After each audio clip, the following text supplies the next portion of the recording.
basically getting all these things done in a very, very short period of time, getting all the right decisions done that we didn't get done in the last 11 years. So it's an amazing, immense task that's ahead of Europe.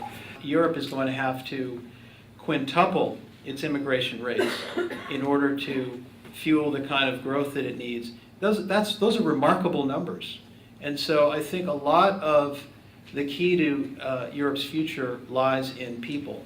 The most important programs we have on education and entrepreneurship, the largest geography in the world using them and adhering to them is this region, interestingly enough.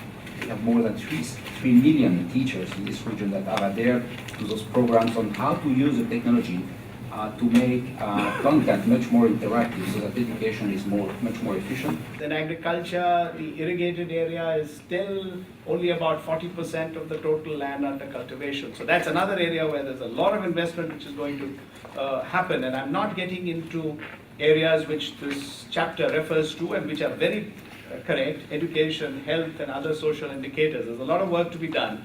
We have systematically tried to identify industries of the future which we think will create the greatest opportunities for growth in both of our economies. So we've identified energy, smart grids in particular, e-health, e-mobility, which is sort of a buzzword these days for hybrids and electric cars. And we have put those at the top of our agenda to work with Europe to see if we can invest jointly and drive these industries collectively. We are in the process of negotiating an agreement with the EU, Mercosur and the EU. It was relaunched last year.